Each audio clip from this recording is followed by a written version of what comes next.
हमारी मुलाकात बीटेक की उस सिलेक्शन लिस्ट से हुई जिसमें मेरा नाम उन्हीं के नाम के नीचे था।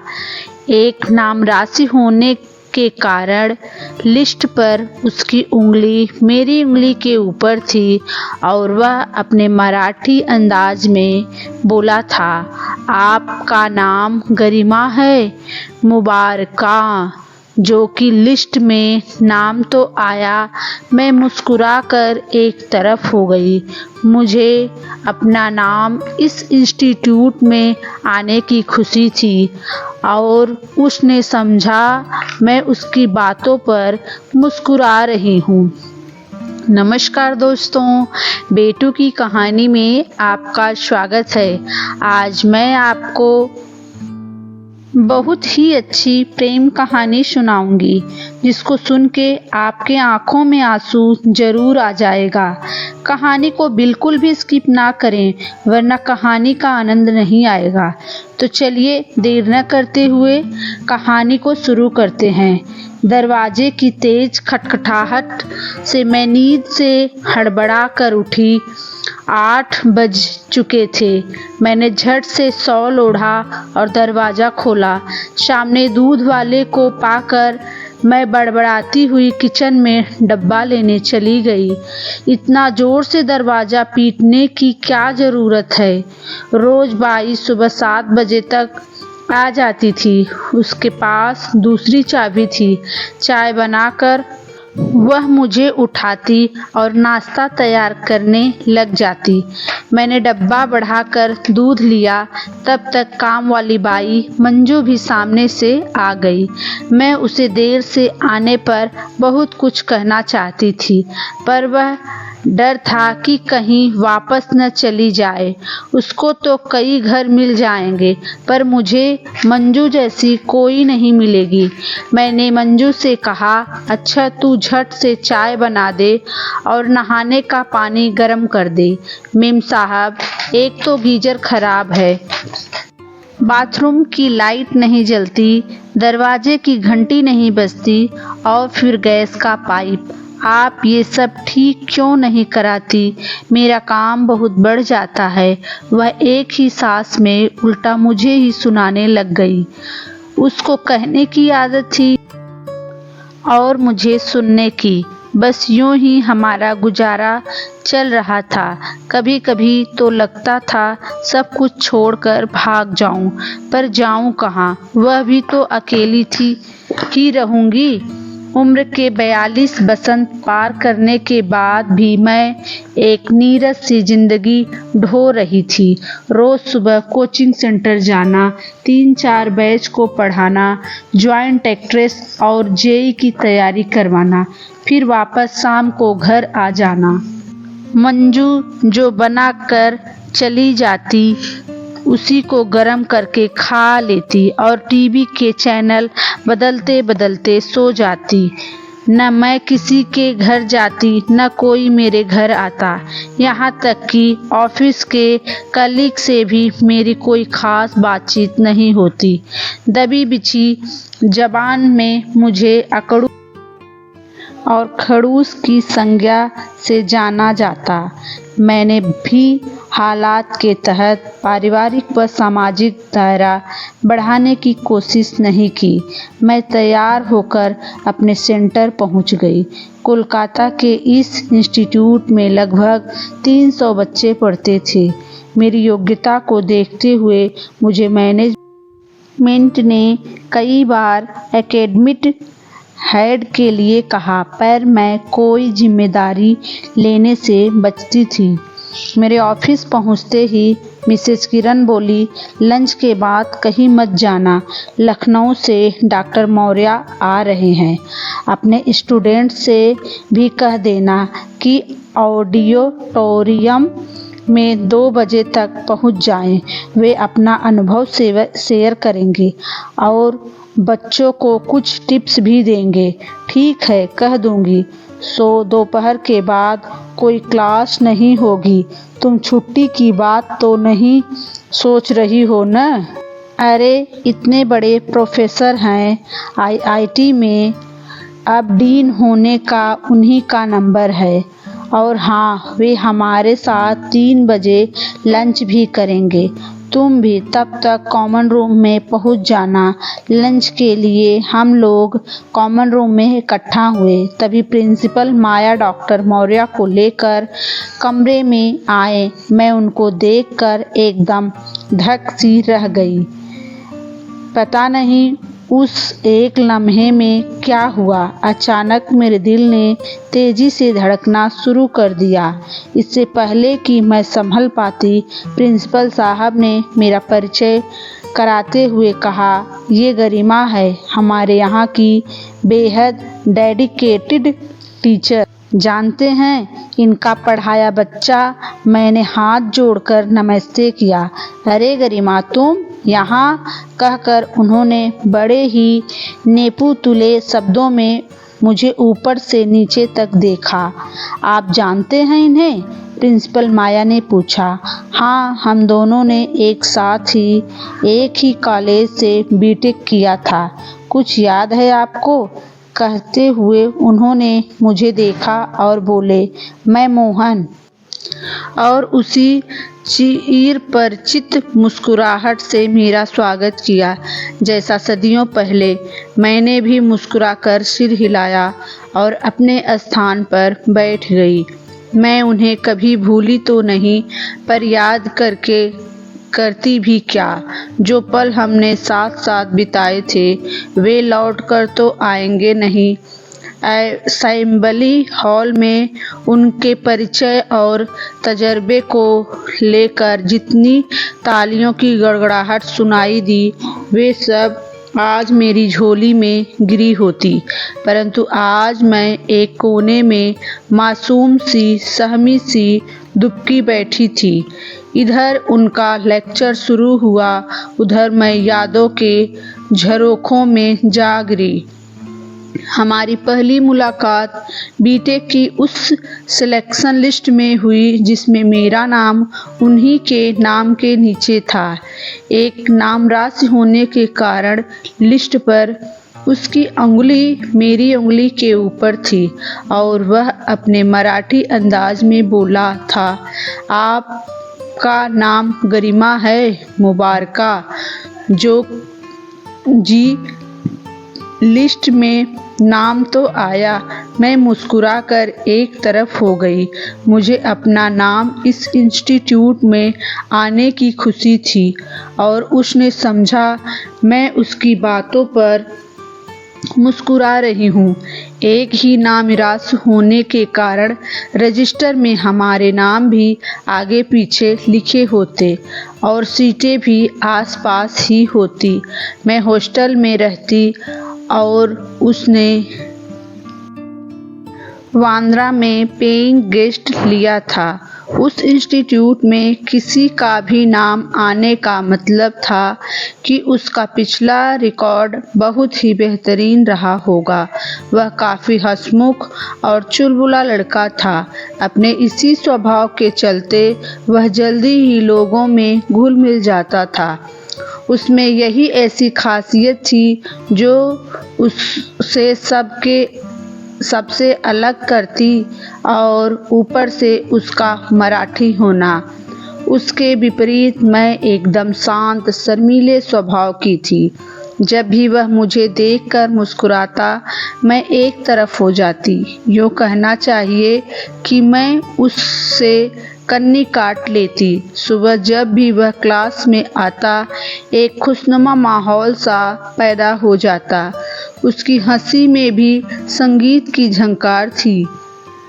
मेरा परिवार गुजरात में रहता था। पापा बैंक में थे और बड़े भैया एक मल्टीनेशनल कंपनी में बेंगलोर में तैनात थे। एक दिन मेरा भाई किसी काम के सिलसिले में मुंबई आया और मुझसे मिलने चला आया। मैंने अपने कॉलेज के गेस्ट हाउस में ही उसका रहने का इंतज़ाम करवा दिया था। उसको सुबह शताब्दी से पापा से मिलने के लिए गुजरात जाना था। अचानक किसी वीआईपी के घर आ जाने से गेस्ट हाउस में उसका रहना कैंसिल हो गया। मैं परेशान हो गई। बाहर कैफ़े में बैठकर हम दोनों भाई बहन इसी उधेड़-बुन में लगे रहे कि क्या करें। तभी मनोज अपने एक मित्र के साथ पास से गुजरा और मेरी तरफ हाथ हिलाया। वह शायद अपने घर जाने की जल्दी में था। जवाब में मेरी तरफ से रिस्पॉन्स न पाकर वह अपने स्वभाव के मुताबिक मेरे पास आया। हेलो जी, कोई परेशानी है क्या? जैसे उसने मेरे मन के भाव पढ़ लिए हो। हाँ है तो, मैंने बिना कोई समय गंवाए कहा। ये मेरे भैया हैं। आज रात मैंने इनका गेस्ट हाउस में रहने का इंतज़ाम करवा दिया था, पर अब वहाँ से मना कर दिया गया है। कोई आसपास होटल भी तो नहीं है, और जो हैं वो बहुत महंगे हैं, है ना? वह तपाक से बोला। हाँ, मैंने कहा कोई नहीं जी, मुझे आधे घंटे का समय दो, मैं कोई न कोई बंदोबस्त करके आता हूँ। कुछ न हुआ तो अपने साथ ले चलूँगा। फिर वह भैया की तरफ देखकर बोला, आप टेंशन मत लो, मैं बस गया और आया। और सचमुच वह थोड़ी देर में आया और एक कमरे की चाबी देकर बोला, सामने के ब्लॉक में दूसरी मंजिल पर यह कमरा है, आराम से रहो।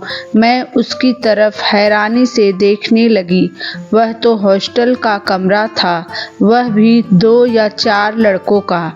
उसने आगे कहा, ये अकेले ही रहेंगे। दूसरे लड़के को मैंने कहीं और जाने को कह दिया है, आप आराम से रात बिताओ। मैं उसके इस एहसान के सामने बौनी पड़ गई।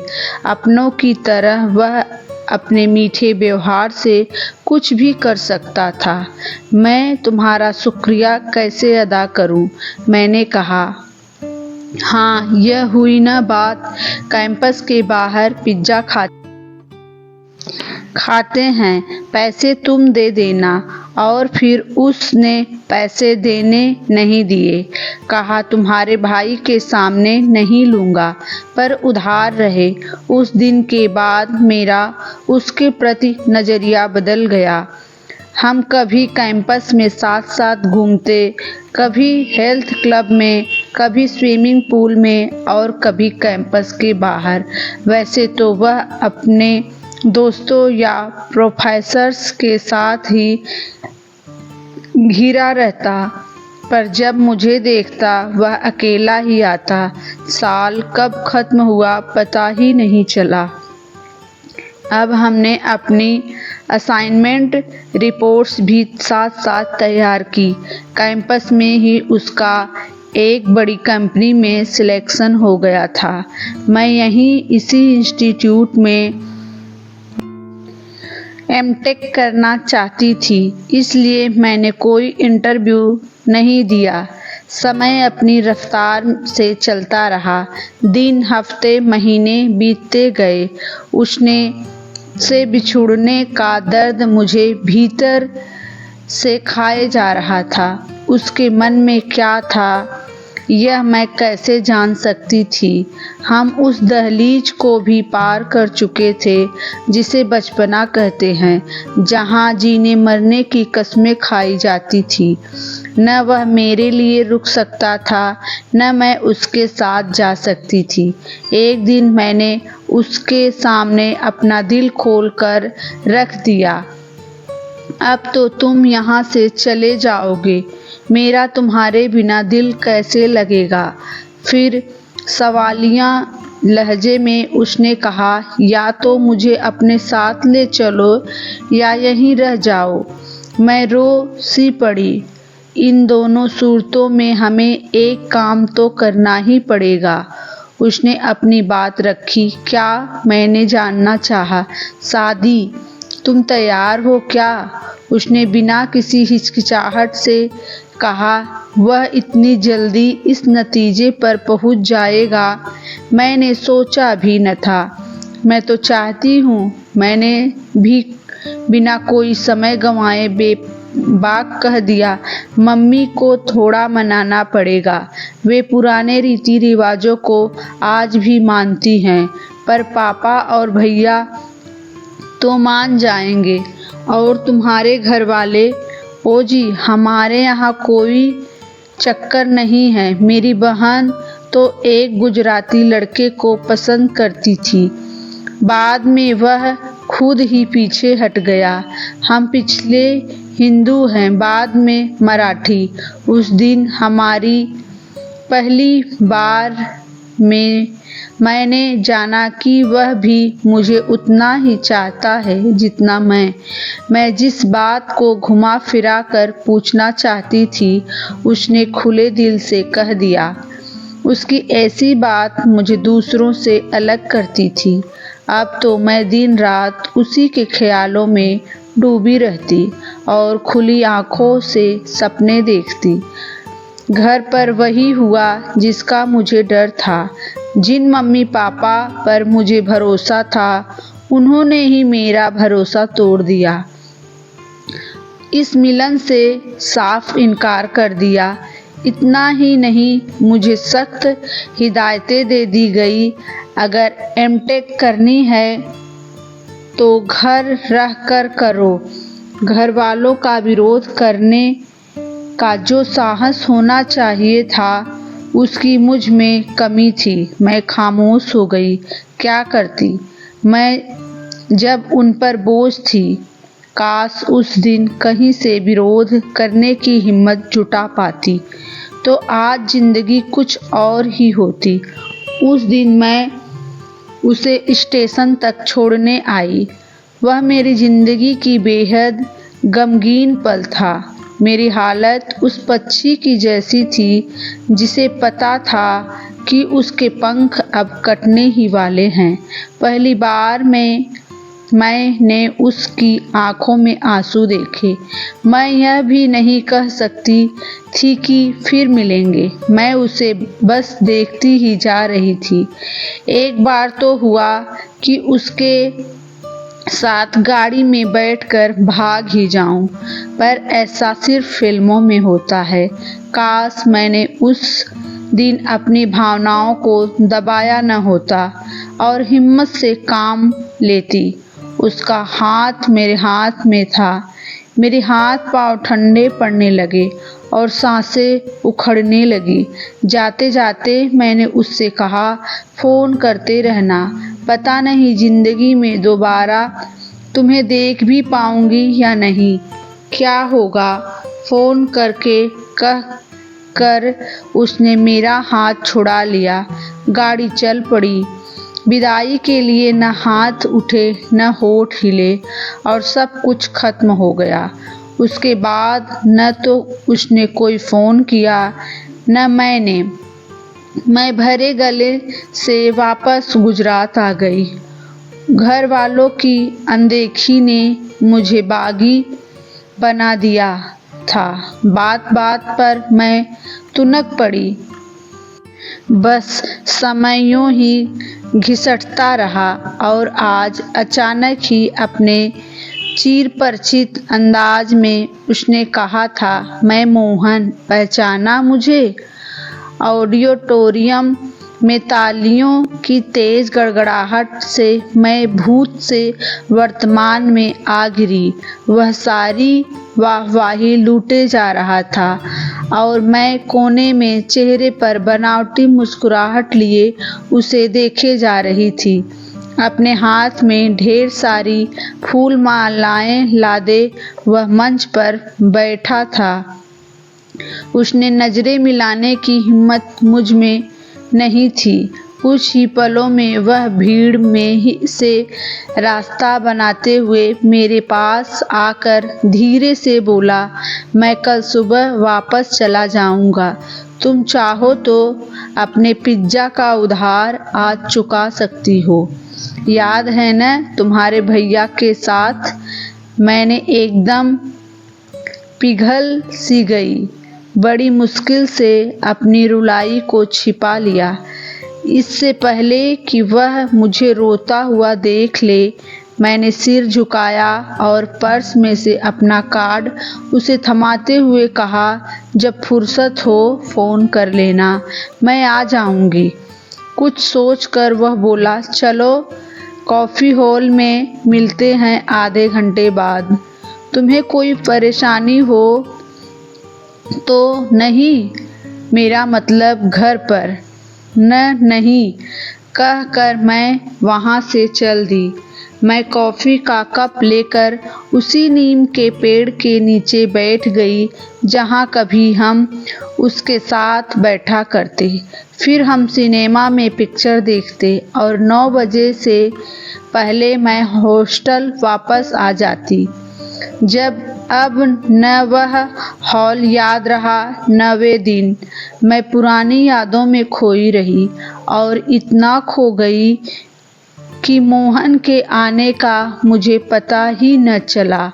मुझे मालूम था तुम यहीं मिलोगी। मेरे पास आकर बैठ गया और बोला, आज जब से मैंने तुमको देखा है बस तुम्हारे ही बारे में सोचता रहा और यह बात मेरे ज़हन में उतर नहीं रही कि बीटेक करने के बाद भी तुम इस छोटे से इंस्टीट्यूट में पढ़ाती होगी।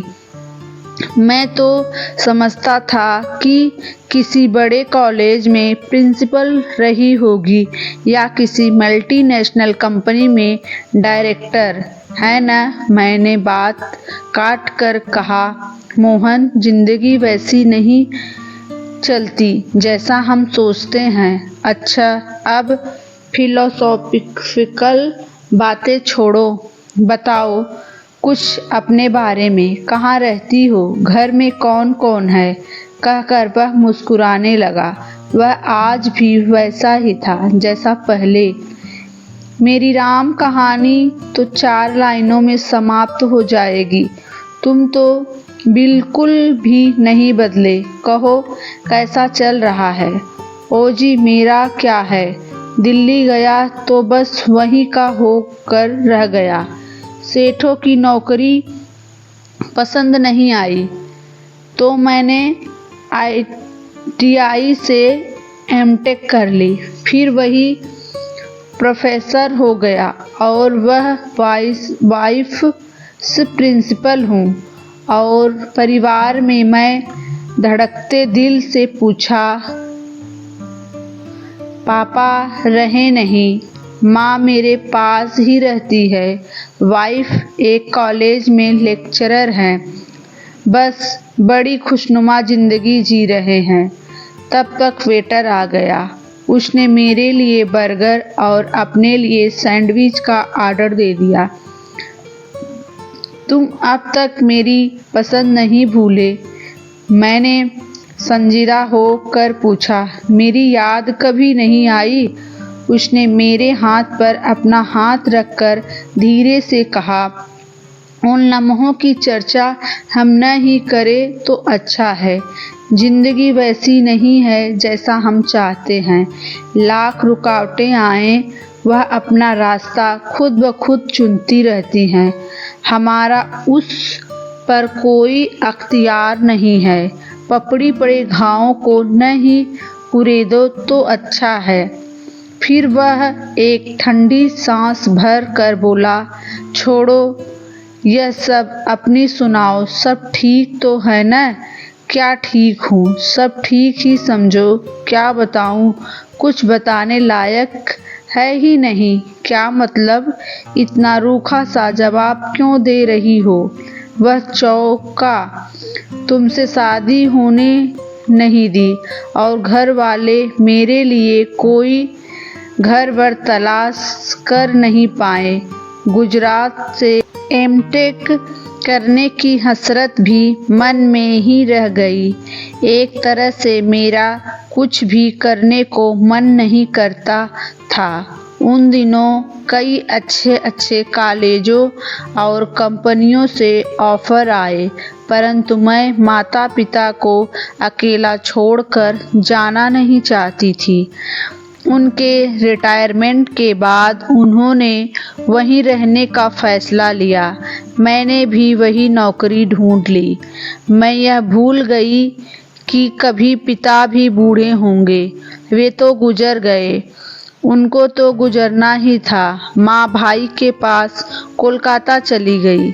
मैं अकेली क्या करती। फिर मुंबई में जो मिला उसी में ज़िंदगी बसर कर रही हूँ। 2 साल पहले माँ भी चली गई और जाते जाते हमारा घर भी भैया भाभी के नाम कर गई। मैंने जिन माँ बाप के लिए ज़िंदगी यूं ही गुजार दी वे भी चल दिए, और जिस घर को पराई नज़रों से बचाने में लगी रही वह भी चला गया। ज़िंदगी में अब कुछ खोने के लिए नहीं बचा नहीं है। सब कुछ उद्देश्यहीन नज़र आता है। आज मानती हूँ गलती मेरी ही थी। मैंने अपने बारे में कभी सोचा ही नहीं। कभी यह भी ख्याल नहीं आया कि उनके बाद मेरा क्या होगा। मेरी यूँ सारी ज़िंदगी बेकार ही चली गई। मेरा अपना अब कोई रहा ही नहीं। कहते कहते मेरे होठ थम गए। बरसों की दबी रुलाई सिसकी में फूट पड़ी और मैं सिर ढककर रोने लगी। मैंने कसकर उसका हाथ पकड़ लिया। हम दोनों के बीच एक लंबा सन्नाटा सा पसर गया। थोड़ी देर में जी हल्का होने पर मैंने कहा, मैं हर कदम पर छली गई, कभी अपनों से तो कभी समय से। दोस्त किसको दूं, बस बेचारी सी बनकर रह गई हूँ। लंबी चुप्पी के बाद मोहन बोला, मैं तुम्हारे लिए कुछ कर सकता हूँ क्या? मैं जानती हूँ आज जीवन के इस मोड़ पर भी तुम मेरे लिए कुछ कर सकते हो, पर मैं तुमसे कोई मदद लेना नहीं चाहती। मुझे यह लड़ाई खुद से लड़नी है। काश यह लड़ाई मैंने उस दिन लड़ी होती जिस दिन तुमसे आखिरी मुलाकात हुई थी। तुम फिर से घर क्यों नहीं बसा लेती? उसने कहा, मेरा घर बसा ही कहाँ था जो फिर से बसाऊं। वह तो बसने से पहले ही ढह गया था। कहकर मैंने उसकी तरफ देखा। मुझे तुमसे बहुत हमदर्दी है। उम्र के जिस मोड़ पर तुम खड़ी हो मैं तुम्हारी परेशानी समझ सकता हूँ। पर कहते कहते उसका गला भर आया। आगे कुछ कहने के लिए उसको शायद शब्द नहीं मिल रहे थे। शाम बहुत हो चुकी थी। कॉफी होम भी तकरीबन खाली हो चुका था। अब फिर से हमारे बिछुड़ने की बारी थी। उसने खड़े होते हुए अपना हाथ मेरी तरफ बढ़ाया। मैं कटे वृक्ष की तरह उसकी बाहों में गिर पड़ी और अमर बेल की तरह उससे जाकर लिपट गई। उसकी बाहों की कसावट को मैं महसूस कर रही थी और धीरे धीरे अपनी पकड़ को ढीली करके मुख बने हुए हम एक दूसरे से विदा हो गए। मेरी ज़बान ने एक बार फिर से मेरा साथ छोड़ दिया। फिर एक दिन सुबह सुबह उसका फ़ोन आया। मैं सेंटर जाने की तैयारी कर रही थी। वह बोला, सुनो, एक बहुत ही शानदार खबर है। मैंने तुम्हारे मतलब का एक काम ढूंढा है जिसमें तुम्हारा तजुर्बा बहुत काम आएगा। तुमने ढूंढा है तो ठीक ही होगा। मैंने कहा, बताओ कब और कहाँ जाना है? बस गुजरात मत बुलाना। मैं मजाक नहीं कर रहा हूँ। मेरे एक जानने वाले का कानपुर के पास एक वृद्धाश्रम है। वैसा नहीं, 5 स्टार फैसिलिटीज वाला है। वह खुद तो अमेरिका में रहता है, पर उसे आश्रम के लिए एक लेडी डायरेक्टर चाहिए। तुम्हें किसी तरह की कोई परेशानी नहीं होगी। मैंने हाँ कर दी है। इनकार मत करना। तुम चाहो तो 1 महीने की छुट्टी ले लो। न पसंद आए तो यहीं वापस आ जाना। एक नई जिंदगी तो कभी भी शुरू की जा सकती है।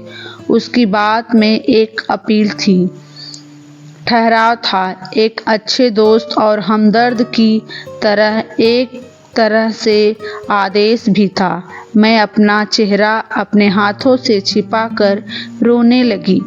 इसी अधिकार की भावना के लिए तो तरस गई थी।